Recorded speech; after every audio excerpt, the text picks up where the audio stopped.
Morava em Cesareia um homem de nome Cornélio, centurião da corte chamada italiana, piedoso e temente a Deus com toda a sua casa, e que fazia muitas esmolas ao povo e de contínuo orava a Deus. Esse homem observou claramente durante uma visão, cerca da hora 9 do dia, um anjo de Deus que se aproximou dele e lhe disse: Cornélio. Este, fixando nele os olhos e possuído de temor, perguntou: Que é, Senhor? E o anjo lhe disse: As tuas orações e as tuas esmolas subiram para a memória diante de Deus. Agora, envia mensageiros a Jope e manda chamar Simão, que tem por sobrenome Pedro. Ele está hospedado com Simão, curtidor, cuja residência está situada à beira-mar. Logo que se retirou o anjo que lhe falava, chamou 2 dos seus domésticos e um soldado piedoso dos que estavam a seu serviço, e, havendo-lhes contado tudo, enviou-os a Jope. No dia seguinte, indo eles de caminho e estando já perto da cidade, subiu Pedro ao eirado por volta da hora sexta, a fim de orar. Estando com fome, quis comer, mas enquanto lhe preparavam a comida, sobreveio-lhe um êxtase. Então viu o céu aberto e descendo um objeto como se fosse um grande lençol, o qual era baixado à terra pelas 4 pontas, contendo toda sorte de quadrúpedes, répteis da terra e aves do céu. E ouviu uma voz que se dirigia a ele: Levanta-te, Pedro, mata e come. Mas Pedro replicou: De modo nenhum, Senhor, porque jamais comi coisa alguma comum e imunda. Segunda vez a voz lhe falou: Ao que Deus purificou, não consideres comum. Sucedeu isso por 3 vezes e logo aquele objeto foi recolhido ao céu. Enquanto Pedro estava perplexo sobre qual seria o significado da visão, eis que os homens enviados da parte de Cornélio, tendo perguntado pela casa de Simão, pararam junto à porta. E, chamando, indagavam se estava ali hospedado Simão, por sobrenome Pedro. Enquanto meditava Pedro acerca da visão, disse-lhe o Espírito Santo: Estão aí 2 homens que te procuram. Levanta-te, pois, desce e vai com eles, nada duvidando, porque eu os enviei. E descendo Pedro para junto dos homens, disse: A que me tendes? Sou eu, a quem buscais, a que viestes? Então disseram: O centurião Cornélio, homem reto, temente a Deus e tendo bom testemunho de toda a nação judaica, foi instruído por um santo anjo para chamar-te à sua casa e ouvir as tuas palavras. Até aqui, irmãos. Que o Senhor nos ajude, que o Senhor fale conosco, que o Senhor fale ao nosso coração. Quantos irmãos aqui já leram essa passagem da Bíblia? Amém? Vários irmãos já leram. Alguns certamente estão ouvindo essa passagem pela primeira vez. O que nos chama a atenção, né? Isso pode ser muito particular, mas também tem uma perspectiva geral, né, do entendimento do texto, daquilo que o texto nos quer ensinar. Mas o que chama atenção a mim nessa manhã, que eu queria compartilhar com vocês, são algumas coisas. Primeiro, é que a obra de Deus ela é realizada pelo Espírito Santo. Deus nunca abriu mão de conduzir a sua obra. Ele conta conosco obviamente, mas conta conosco como instrumentos, como participantes, como coadjuvantes da obra que Ele está realizando. Tudo o que aconteceu aqui, nada foi casual. Nada. Nada, essa narrativa, esse fato histórico, verdadeiro, história com H, uma narrativa real e verdadeira, nada disso aqui aconteceu casualmente, fortuitamente, muito pelo contrário, tudo isso aqui foi conduzido por Deus e conduzido pelo Espírito Santo de Deus. É interessante, eu não sei porque ao longo da história, né, eles mudaram o nome desse livro. Esse livro da Bíblia Sagrada, no início da era cristã, ele era chamado de Atos do Espírito Santo. E depois, por mencionar o grande trabalho de dois apóstolos, que é o apóstolo Pedro e o apóstolo Paulo, ele passou a ser chamado de Atos dos Apóstolos. Mas me encanta, irmãos, e eu louvo a Deus por isso, por ainda, sabe, Deus me encantar o coração, depois de 45 anos de fé. Ao longo desses anos, muita gente se perdeu, o coração esfriou, a fé desviou da fé, outras coisas entraram dentro do coração, mas me encanta, me arde o coração de ver a maneira como o Espírito Santo age. Eu li certa vez de um pensador cristão, que eu gosto muito, mas muito mesmo, Dallas Willard. Ele chama essas ações divinas, né? Ele a chama de divina conspiração. Conspiração para nós não é um nome que evoca coisas boas, né? Sempre traz um conteúdo meio pejorativo, mas nesse sentido aqui não, né? É um sentido positivo, uma divina conspiração. A forma como o Espírito Santo age, né, nos bastidores para levar a um propósito santo, a um propósito divino, a um propósito de Deus. Deus tem um propósito divino aqui. Deus está trabalhando aqui nesse texto. O Espírito Santo está trabalhando. E o Senhor, na sua infinita graça, bondade e misericórdia, está com os seus olhos postos em Cornélio. Deus quer alcançar o Cornélio. Deus quer salvar o Cornélio. Os olhos do Eterno, do Soberano, do Deus Criador dos céus e da terra, estão postos sobre a vida desse homem, sobre a sua família. Ele é Deus, Ele é soberano. E Deus quer se revelar, Deus quer mostrar a sua graça, Deus quer mostrar a sua salvação, Deus quer iluminar os olhos do Cornélio, dar-lhe entendimento espiritual, trazê-lo para o seu rebanho, trazê-lo para a comunhão dos santos. É uma obra de Deus, Deus está realizando essa obra. E para levar isso a bom termo, para fazer com que essas peças se encaixem, para fazer com que esse quebra-cabeça se encaixe e monte um quadro perfeito, tem aqui alguns personagens que são fundamentais para que esse quebra-cabeça, essas peças se encaixem perfeitamente. E faz parte, né, dessas peças aqui. Primeiro, o Cornélio, que é o alvo de Deus. Segundo, o anjo que participa desse processo. Terceiro, Simão Curtidor, que hospeda o Pedro.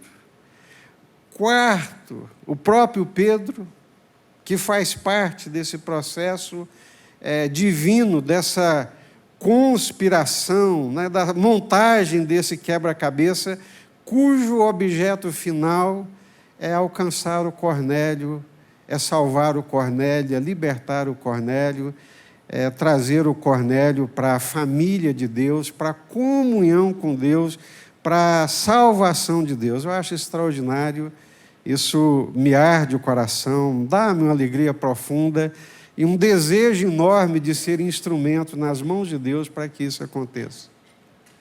É extraordinário, gente, é extraordinário fazer parte da obra de Deus, é extraordinário fazer parte dessas ações divinas. Glória a Deus. É maravilhoso. Quando você, sem perceber o que está acontecendo, mas no final você entende que foi objeto, participante de uma ação divina para abençoar, para alcançar, para transformar, para libertar, para trazer vida de Deus, alegria de Deus para o coração de uma pessoa, para a salvação de uma pessoa. Eu diria que não tem alegria maior do que essa. Não tem alegria maior do que essa de ser participante da obra de Deus. Mas vamos aqui ao texto e nós vamos analisando ele aqui, passo a passo. E os irmãos que estão aqui pela internet, se quiserem participar, como é costume, podem participar. Os irmãos podem também fazer suas intervenções. E assim todos nós vamos participar dessa mesa de Deus aqui nessa manhã. Amém? A palavra de Deus é um manjar, né? Estar aqui juntos na presença de Deus, com a ação do Espírito Santo aqui, nesse lugar, nós não podemos desperdiçar nem um segundo sequer, porque Deus tem muita coisa para nós nessa manhã, para nos alimentar espiritualmente. Primeiro, vamos lá, quem era o Cornélio? Quem era Cornélio, né? O próprio texto vai dizer para nós quem era o Cornélio. O nome dele já nos ajuda a identificar. Cornélio não é um nome hebraico, né? Cornélio não é um nome hebraico. Você vai olhar na Bíblia, nomes hebraicos são Josué, Jesus, geralmente os terminados em El.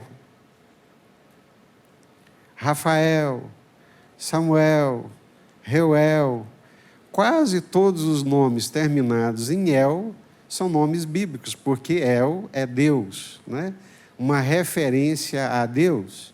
E a cultura judaica é uma cultura, né, teocrática, cuja identidade, principalmente nesse mundo do Antigo Testamento, a identidade nacional é formada a partir da relação com Deus.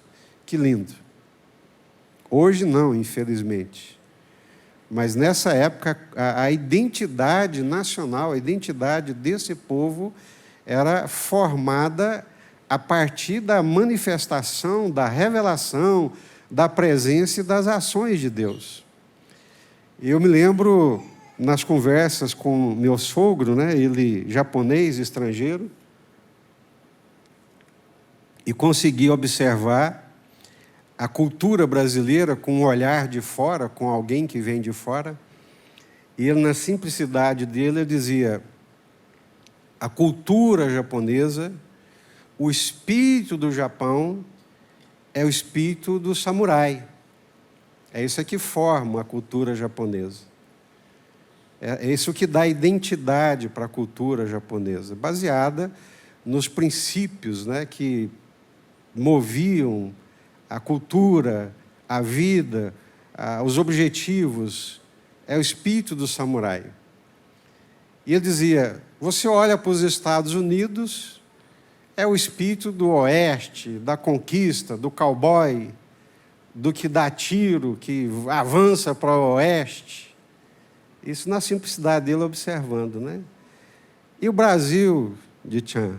O espírito do Brasil é o samba, é o futebol, né? Esse que forma a identidade brasileira, a cultura brasileira. Mas Israel, que formava a cultura, a identidade de Israel, não era o espírito samurai, não era o cowboy com seu Colt 45, não era o samba. O que formava a identidade judaica, e tanto é que quase todos os nomes terminavam em El, né? relacionada a Deus, Daniel, Deus é meu juiz, Samuel, dado por Deus, né? E Ohanã, dádiva de Deus, e por aí afora, todos os nomes estavam relacionados à ação de Deus, à presença de Deus na vida daquela cultura, né? Então, Cornélio, o próprio nome, não é um nome judaico. Ele não faz parte da cultura judaica, ele não faz parte da aliança, ele não é descendente de Abraão. Ele é um gentio. Ele faz parte das gentes. Romanos capítulo 2, Efésios capítulo 2. Ele não nasceu debaixo da aliança que Deus fez com Abraão. Ele era um gentio, ele estava à parte das alianças de Deus, dos oráculos de Deus. Mas agora, em Cristo Jesus, Deus abre o seu coração, não apenas para os judeus, mas Deus abre o seu coração para as gentes, para os povos de todas as raças, de todas as tribos, de todas as línguas e de todas as nações. Eu fico pensando, se não fosse assim, onde é que estaria eu? Se eu for olhar para a minha geração, para a minha ascendência, não tem nada que recomende a Deus. Mas a graça de Deus em Cristo Jesus me achou, assim como achou Cornélio. Cornélio era um romano, odiado pelos judeus por ser romano, mais odiado ainda pelos judeus por ser um testa de ferro de Roma, né? Ele era uma autoridade romana. Ele comandava uma corte, né?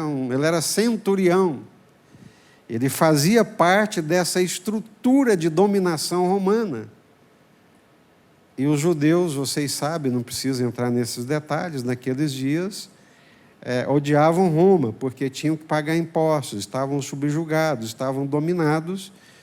E aí eu fico pensando, gente, nessa divina conspiração. O Espírito Santo vai onde Ele quer. O Espírito Santo salva quem Ele quer. Deus salva quem Ele quer.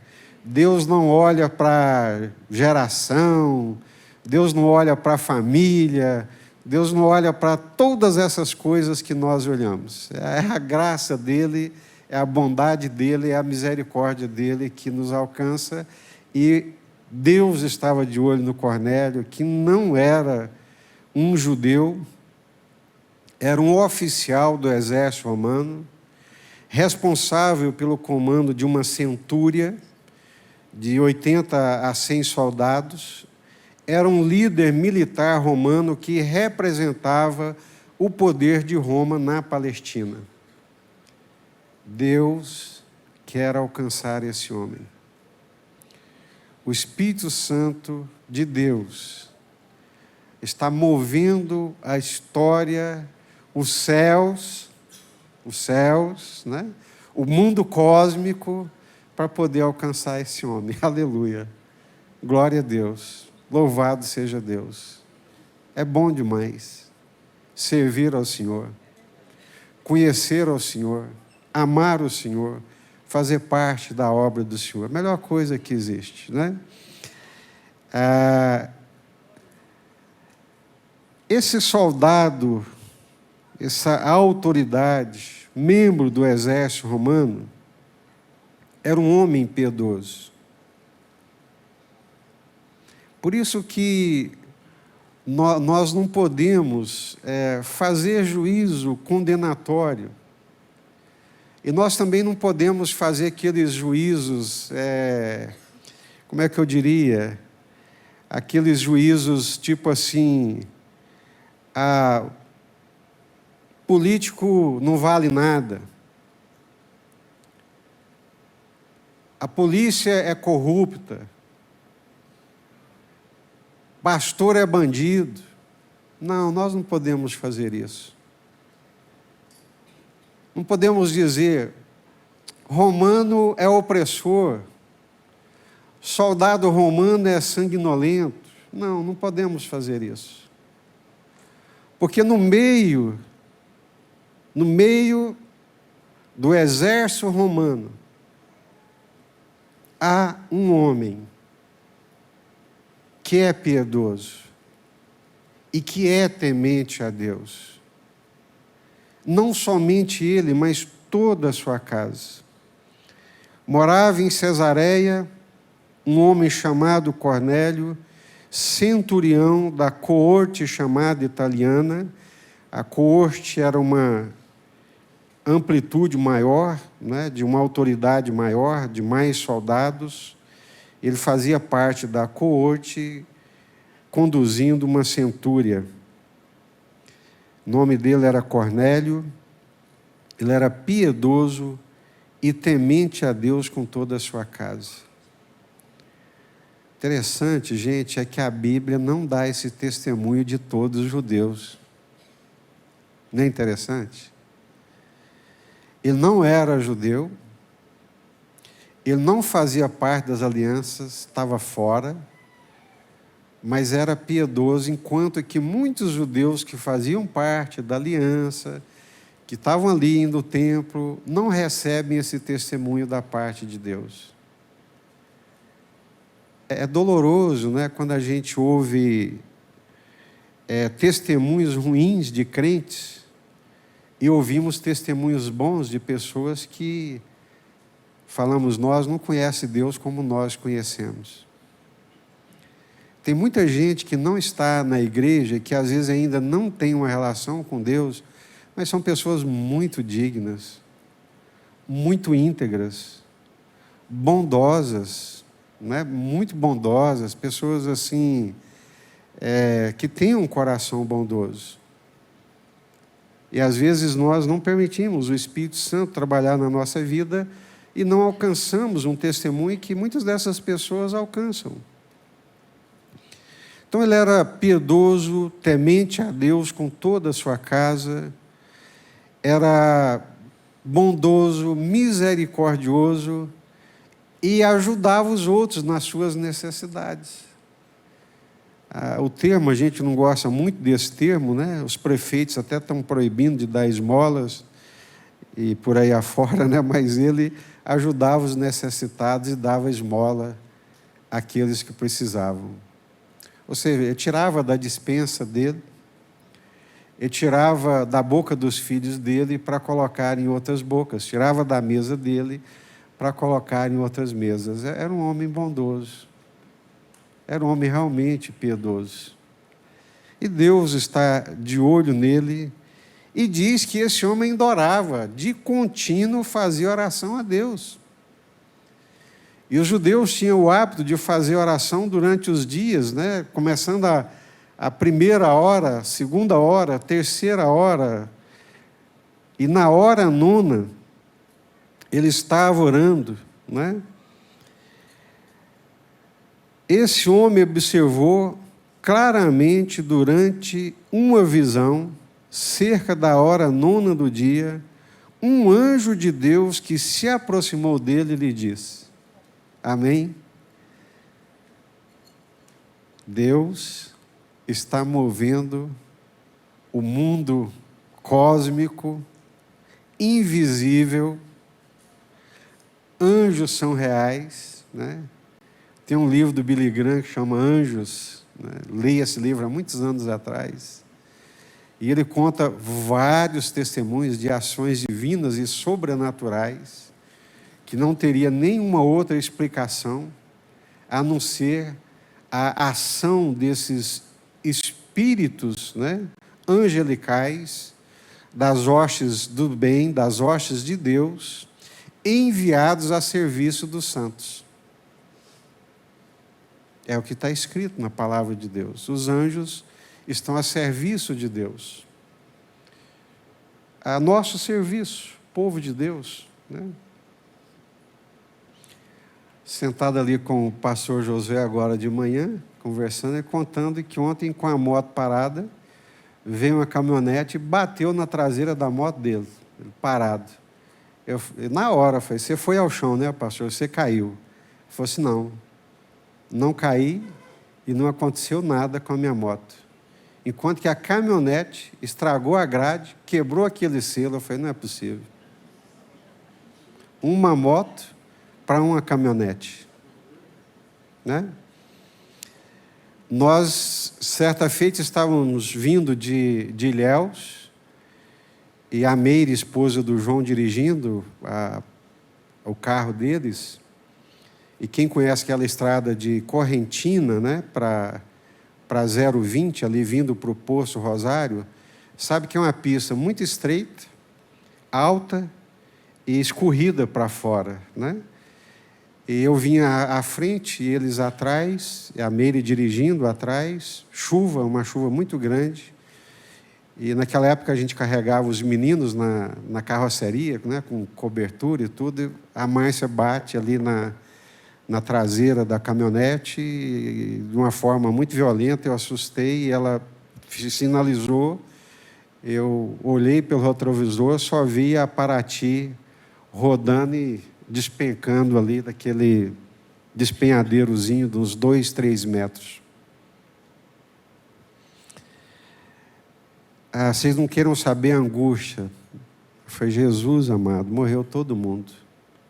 Estava o João, a Meire, Luciana, Luciene e o João Paulo. A Meire dirigindo, a Luciana aqui do lado, o João Paulo no colo, com 3 anos de idade, 4 anos de idade, no colo da Luciana, e lá atrás o João Pereira com a Luciene. Aquelas Paraty que só tinha 2 portas da frente, né? Não tinha 4 portas. A hora que eu vi pelo retrovisor que a Márcia bateu, sabe aquele desfalecimento? Falei, Jesus, morreu todo mundo. Eu dei a volta, parei, dei a volta, cheguei lá, o carro capotado, o João do lado de fora do carro, mas a Luciene. E a Luciana disse que segundos antes do acidente, ela tirou o João Paulo do colo e pôs ele de baixo aqui para brincar nessa parte de baixo aqui dos pés. Foi o que salvou o menino. O João não sabe. Ele disse que não sabe como ele saiu do carro. Não tinha 4 portas. Não tinha jeito de sair do carro. E não foi blackout da batida, não. Quando terminou ali aquele acidente, que eu pensei que tinha morrido todo mundo, para dizer que teve um acidente, só o João deslocou esse dedo aqui, ó. Mais nada, nem um arranhão. E o carro, perda total. Se perdeu completamente o carro. Falei, gente, é obra de Deus, é presença de Deus, né? E a irmã Lúcia, a sogra do João, mãe da Meire, que era uma mulher de muita oração, diz que passou aquele dia inteiro em jejum e oração, com o coração angustiado por eles. Quem conhecia a irmã Lúcia sabe que era uma mulher de oração. Em jejum e oração o dia inteiro. Senhor, tenha misericórdia. Jesus, tenha misericórdia. O dia inteiro, jejuando, orando, clamando a Deus, né? Essas realidades espirituais, irmãos, elas são presentes, elas são reais. E Deus manda um anjo, né? E um anjo vai lá na casa do Cornélio. E visita o Cornélio, conversa com o Cornélio, e o Cornélio entende audivelmente, compreende, percebe que é uma visita sobrenatural. Este homem observou claramente durante uma visão, cerca da hora 9 do dia, um anjo de Deus que se aproximou dele e lhe disse, Cornélio, o anjo sabia o nome dele. Cornélio, fixando os olhos no anjo, possuído de temor, perguntou-lhe, que é, Senhor? E o anjo lhe disse, as tuas orações e as tuas esmolas subiram para a memória diante de Deus. Amém? Às vezes, os homens não reconhecem, não precisam reconhecer e não vale a pena receber a glória dos homens e o reconhecimento dos homens.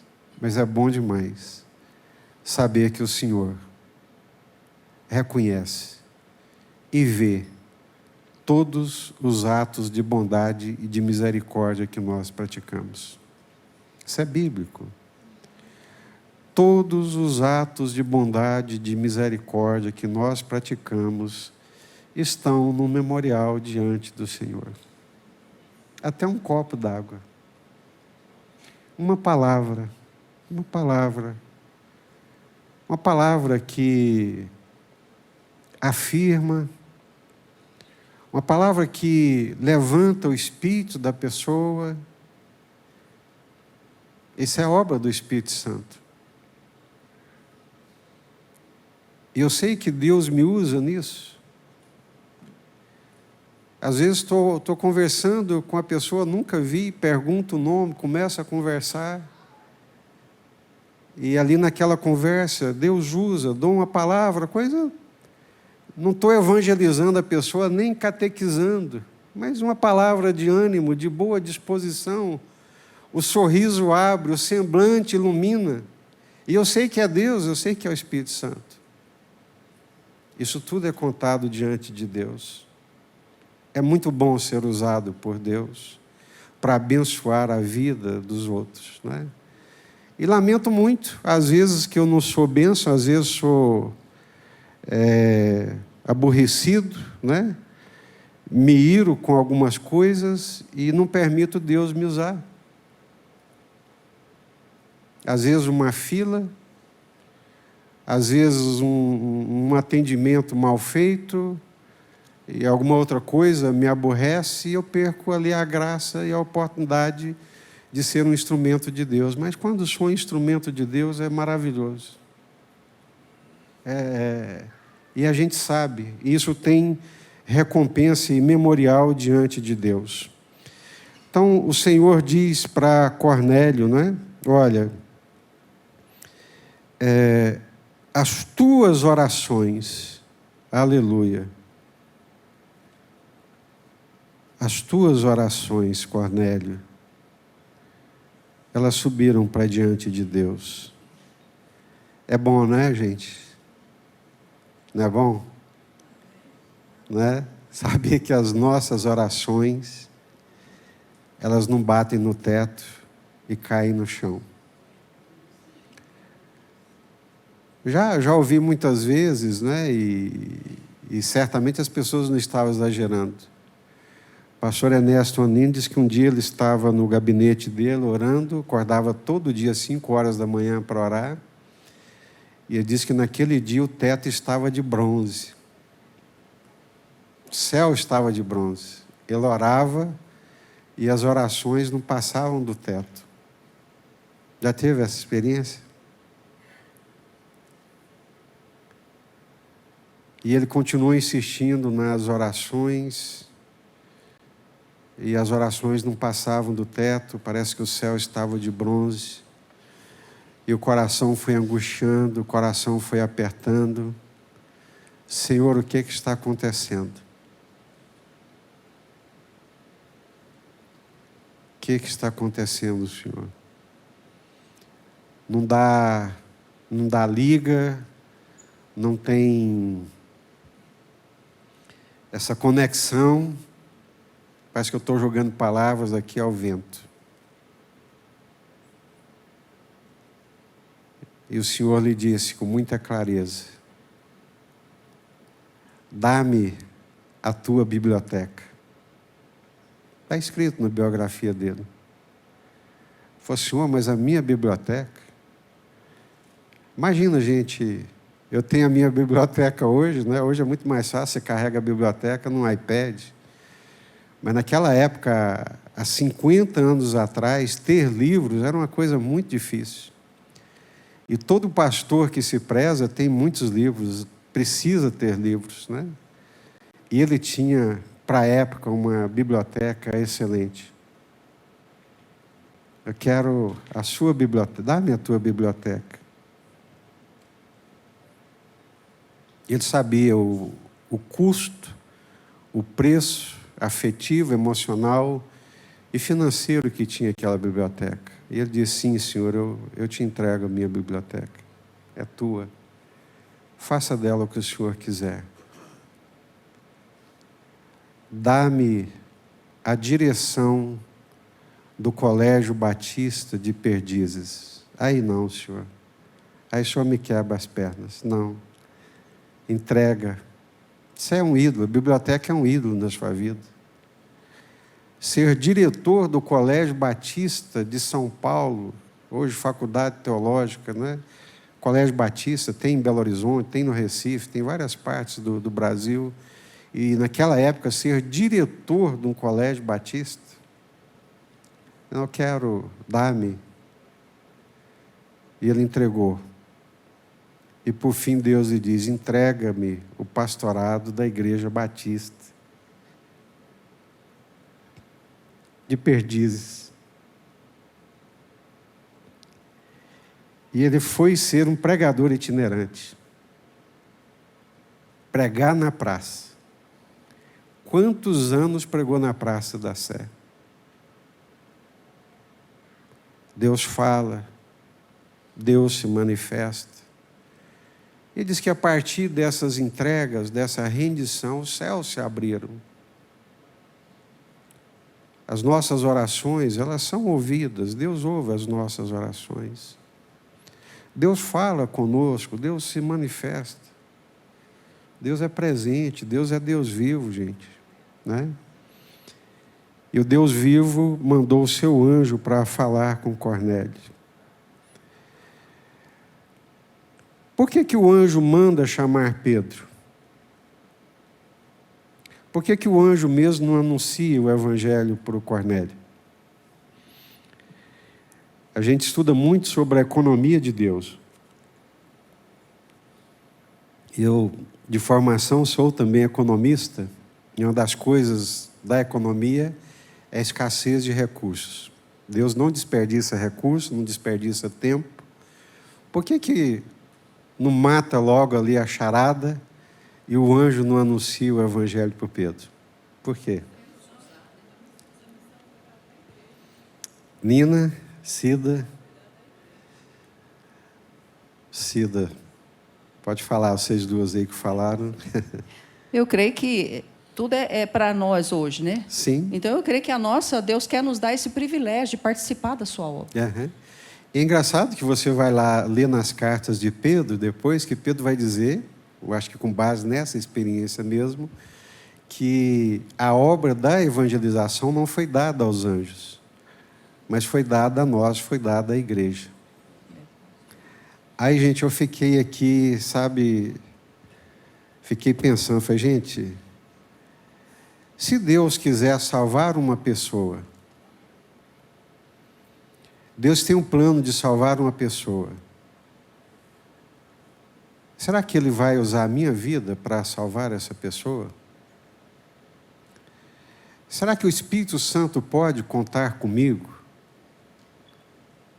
Eu sei que o Espírito Santo ele está agindo, né? Jesus disse que Deus continua trabalhando.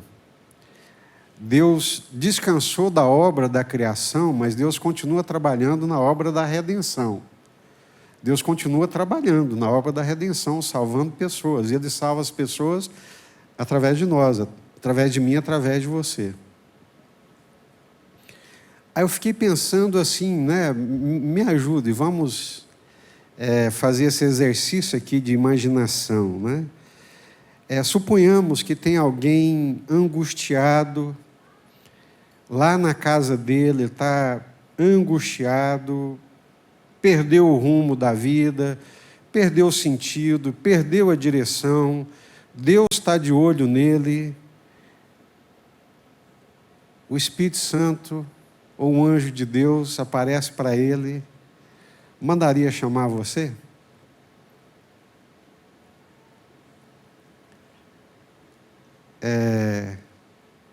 Você tem tempo e disponibilidade para Deus e para as coisas de Deus?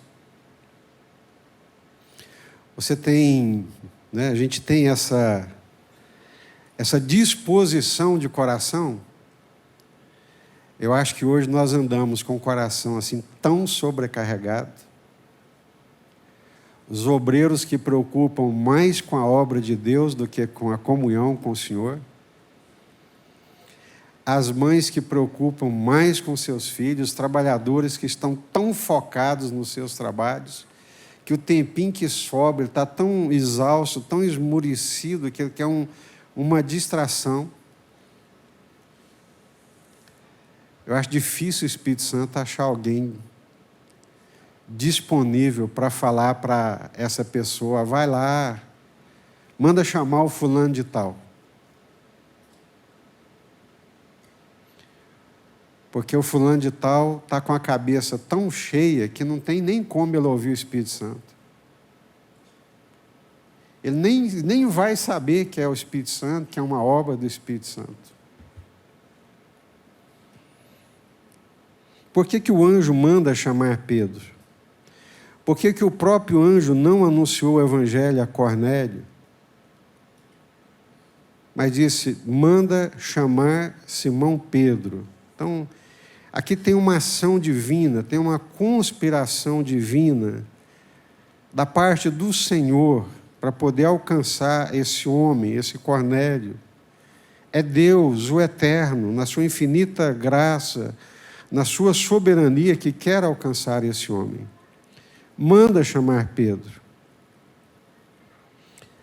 E aí vem na sequência do texto, nós acabamos de ler, que o anjo está falando aqui com Cornélio. Cornélio, no dia seguinte, manda 2 dos seus serviçais ir lá chamar o Pedro. Quando eles estão a caminho da casa de Simão Curtidor, o Pedro sobe meio-dia no eirado da casa. Os homens estão quase chegando. O Pedro sobe lá em cima para quê? Para orar. Para ouvir Deus. Orar é ouvir Deus. Não é só blá, blá, blá, blá, blá, blá, blá, blá, blá, encher Deus. Não, é parar para falar e para ouvir Deus, né? E o Pedro está lá em cima, aí Deus fala com ele, o Espírito Santo fala com Pedro. Está tudo assim interligado, está tudo conectado. Por isso que eu disse aqui no início que não é casualidade, não é obra do acaso, não é fortuito, não é casual, não, é ação divina. Nós precisamos entender isso, nós precisamos viver essa dimensão das ações divinas, das ações sobrenaturais de Deus. Quem eu sou nessa relação com Deus, nesse mundo aqui, o que Deus está fazendo, como é que eu sou parte disso? E Deus fala com Pedro. E também não é casual, é intencional. Diz que Pedro está orando e ele tem um êxtase, uma visão, algo divino, algo sobrenatural acontece. E ele vê literalmente descendo dos céus o que? Um lençol. E que se abre diante dele, e ali está tudo aquilo que nós gostamos de comer. Todos os animais que nós comemos e que judeu não come. E ele ouve uma voz e sabe que é a voz do Senhor, e o Senhor está dizendo, mata e come, que ele estava com fome. E o que ele responde? De jeito nenhum, Senhor. Porque jamais entrou nessa boca santa coisa imunda, coisa comum. E o que o Senhor responde? Não consideres imundo ou comum aquilo que Deus santificou. Quando Deus entra na vida de uma pessoa, não importa de onde ela vem, não importa o que ela faz, não importa o que ela é. Quando Jesus entra na vida dela, deixa de ser imundo, deixa de ser comum, passa a ser santo.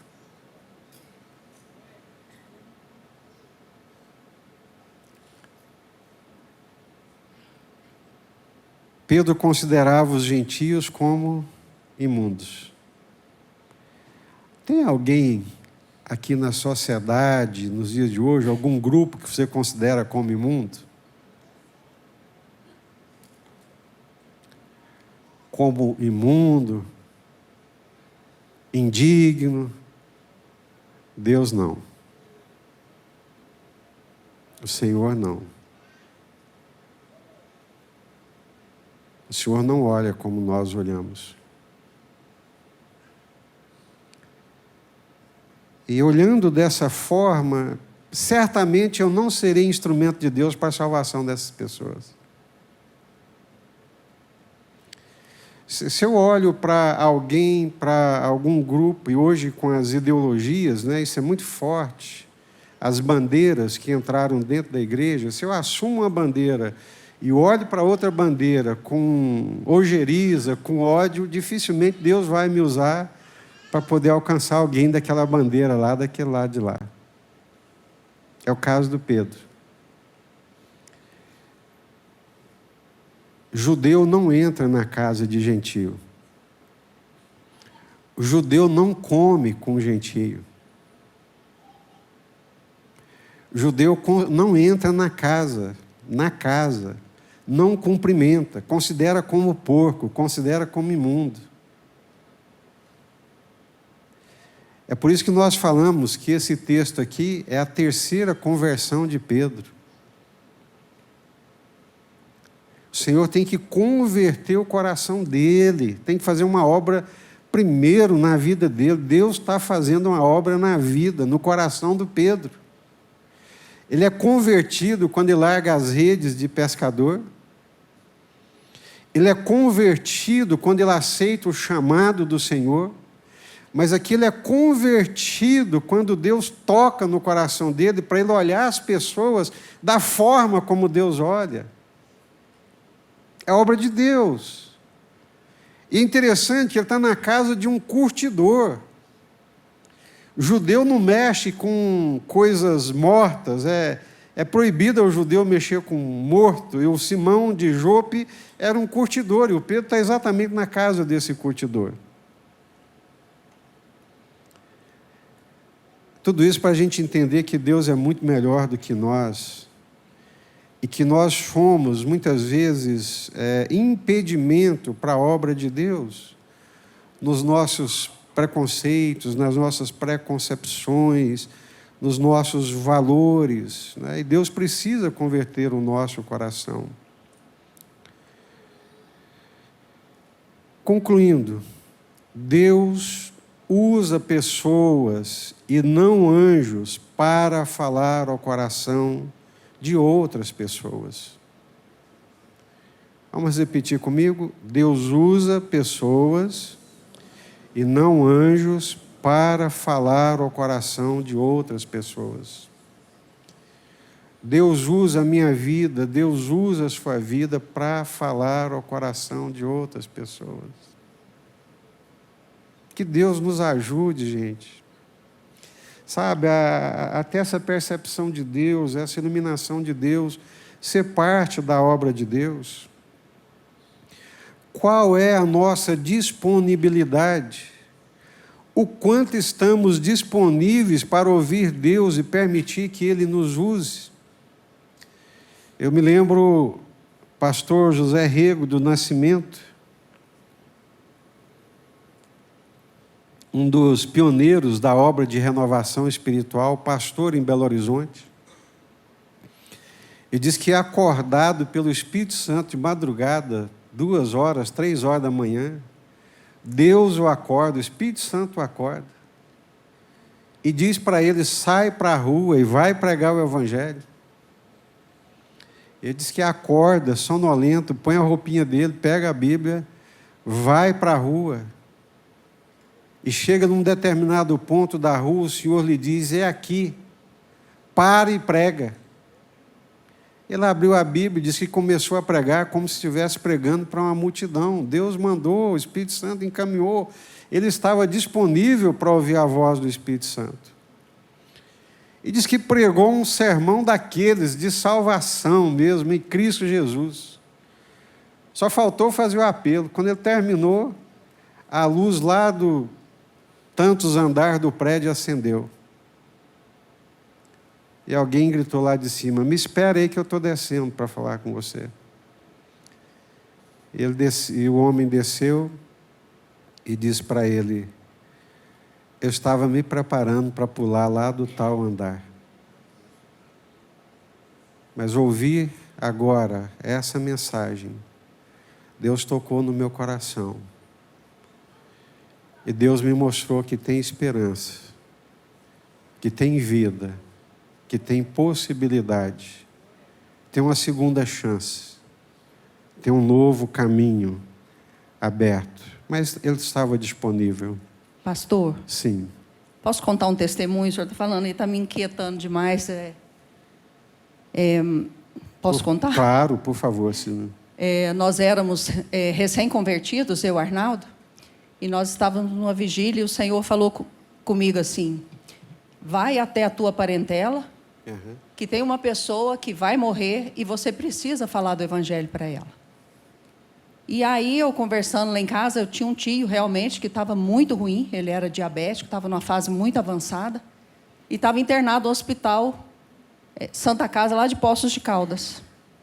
E nós dois, foi tão forte aquilo, um pastor do Rio de Janeiro que estava naquele dia, e falou comigo dessa forma. Eu e o Arnaldo pegamos o carro e fomos para Minas. Aí chegou lá, meu pai falou: então vamos lá visitá-lo. Eu falei: pai, eu preciso ir lá ver meu tio. Aí ele falou: minha filha, ele não tá nem tendo consciência mais. Eu falei: pai, eu preciso, e Deus mandou. Aí fomos nós três para Poços de Caldas. Chegou lá, não era horário de visita. E parecia assim que eu tinha que falar naquele minuto, porque não tinha mais tempo. E eu cheguei e falei para o enfermeiro que eu precisava entrar lá. E ele falou: não tem jeito, não é horário de visita. Ele está na enfermaria e não é horário de visita. Eu falei: moço, eu vim de Goiás aqui, Deus mandou, eu preciso entrar. Ele falou: eu te dou 5 minutos. O Arnaldo ficou lá embaixo, subiu eu e meu pai correndo naquelas... aqueles corredores lá da Santa Casa, em Poços de Caldas. E chegamos lá, eu olhei assim, tinha vários homens lá, e eu não conseguia identificar meu tio. E aí eu olhava e falava: meu Deus, cadê ele? Espírito Santo, me mostra, eu não tenho tempo, eu tenho 5 minutos. Aí, de repente, o Espírito Santo me levou lá para o fundo do quarto, porque meu tio estava muito inchado, ele estava totalmente diferente. E aí Deus falou comigo: está ali. E eu cheguei perto dele, realmente imóvel. Eu falei: Deus, se o Senhor falou comigo, dá um tempo de lucidez para ele. E aí eu peguei na mão dele e falei: tio, estou aqui. E eu vim de Goiás para falar para o Senhor que Jesus ama o Senhor tanto, que me trouxe de lá aqui para falar que ele morreu na cruz pelo Senhor. E falei o evangelho ali de uma maneira muito simples. E falei: se o Senhor está me entendendo, aperta a minha mão. E quando ele falou isso, ele apertou a minha mão. E aí eu falei: o senhor quer entregar a sua vida para Jesus? Ele pegou e escorreu a lágrima no olho dele. E ele apertou minha mão. E eu falei: eu vou orar. E ele não conseguia repetir. Eu falei: repete no seu coração, repete comigo essa oração. E ele acabou de fazer aquela oração. Nós descemos aquela escada, chegamos em Botelhos, chegou a notícia que ele tinha morrido. Então, assim, foi uma experiência tremenda que eu tive, nós, eu e o Arnaldo. Realmente, quando o senhor falou ali de Cornélio, o Senhor, quando quer salvar, Ele move, me tirou daqui 900 quilômetros para ir lá e falar, e Deus queria usar a minha vida. Glória a Deus. E se eu não tivesse disponível, eu teria perdido essa grande bênção, Sim, sim. Então, glória realmente, essa palavra, assim, ela é muito profunda, ela é mais profunda do que a gente... Quando a gente lê, a gente não tem esse entendimento. Verdade, sim. E o senhor falando o tempo todo aí, eu estou aqui remoendo por dentro. Do tanto que Deus está falando. Glória a Deus. Nas mínimas coisas, como nós precisamos estar disponíveis, como nós não temos que ter julgamento, realmente limitar a obra de Deus. Nós limitamos a obra de Deus. É verdade. Sim. E o Senhor quer fazer. Amém, amém. Glória a Deus. Glória a Deus. Aleluia. Precisamos ouvir, irmãos, o Espírito Santo de Deus. Às vezes, é que eu digo e repito, e não estou falando para vocês, estou falando para mim mesmo. Nós estamos tão ocupados, tão ativistas, com o coração tão sobrecarregado que não tem disponibilidade, não tem espaço, não tem lugar para o Espírito Santo falar conosco. Mas nós precisamos dessa graça. Essa é a palavra de Deus para nós aqui nessa manhã. Escuta, anteninha ligada, ouça a voz de Deus, ouça a voz do Espírito Santo.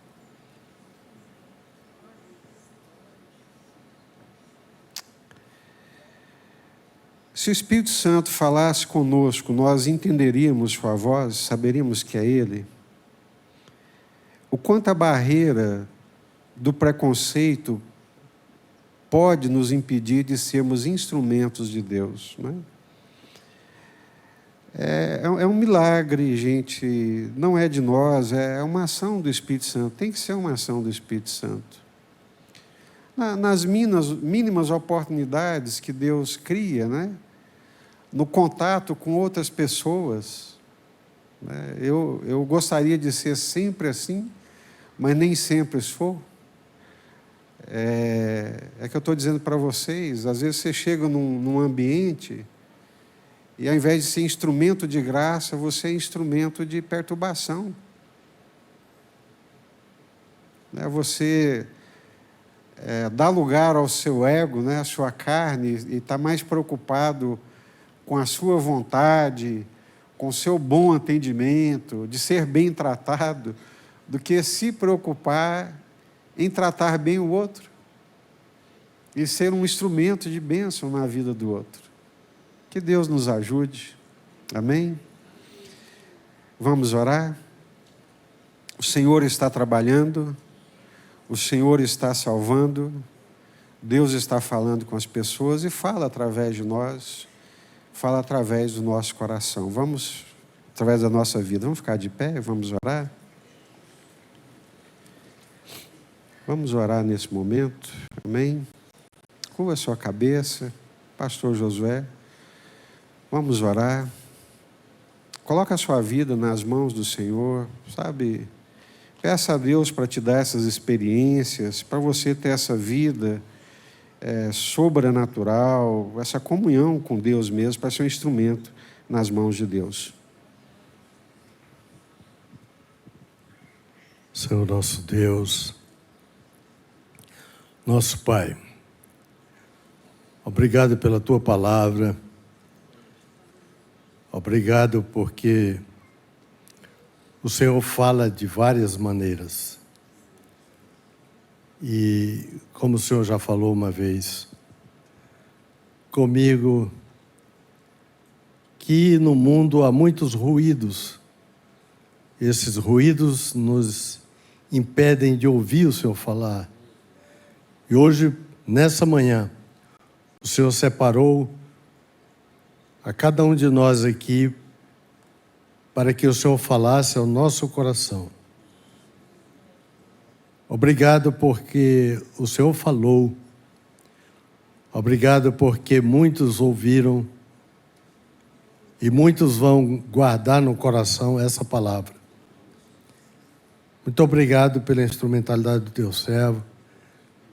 Que o Senhor o abençoe cada dia, para que ele possa ter o ouvido desobstruído para ouvir a Tua voz, assim como cada um de nós possamos ter o nosso ouvido desobstruído para ouvir a Tua voz e obedecer a ordem do Senhor, aquilo que o Senhor quer nos usar para fazer na terra.